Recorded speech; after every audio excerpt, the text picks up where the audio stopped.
అందరికీ నమస్కారం అండి. చరిత్రలో ఈరోజు ఛానల్‌కి స్వాగతం.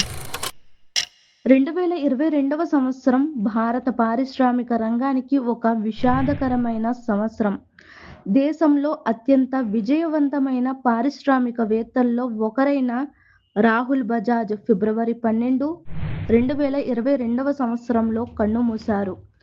రాహుల్ బజాజ్ ప్రసిద్ధ పారిశ్రామిక సంస్థ బజాజ్ గ్రూప్‌కు అధిపతిగా భారత పరిశ్రమల అభివృద్ధికి కీలక పాత్ర పోషించారు. ఆయన నాయకత్వంలో బజాజ్ ఆటో దేశంలోనే కాదు, ప్రపంచవ్యాప్తంగా కూడా పేరు సంపాదించింది. 1980వ సంవత్సరంలో 'హమారా బజాజ్' అనే నినాదంతో బజాజ్ స్కూటర్లు ప్రతి భారత కుటుంబంలో ఒక గుర్తుగా మారాయి. సాధారణ కుటుంబాల ప్రయాణంలో బజాజ్ ఒక భాగమైంది.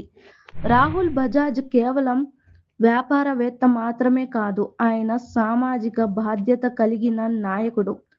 దేశ ఆర్థిక వ్యవస్థ విధానాలపై సూటిగా అభిప్రాయాలు వ్యక్తం చేసిన ధైర్యవంతుడు. ఆయన రాజ్యసభ సభ్యుడిగా కూడా సేవలందించారు. రాహుల్ బజాజ్ జీవితం భారతీయ పారిశ్రామిక రంగానికి ఒక ప్రేరణ. కృషి, నిజాయితీ, దూరదృష్టి ఆయన విజయ రహస్యం.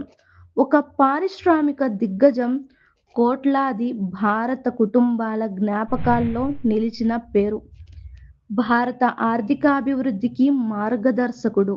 రాహుల్ బజాజ్ గారి మరణం దేశానికి ఒక పెద్ద లోటు, కానీ ఆయన వారసత్వం శాశ్వతం. మా కంటెంట్ కనుక మీకు నచ్చినట్లయితే లైక్ చేయండి, షేర్ చేయండి, సబ్స్క్రైబ్ చేసుకోండి ఫ్రెండ్స్. మా ఛానల్ యొక్క నోటిఫికేషన్ మీ వరకు చేరాలంటే కింద కనిపిస్తున్న బెల్ ఐకాన్‌ను ట్యాప్ చేయండి. మర్చిపోవద్దే. Thank you.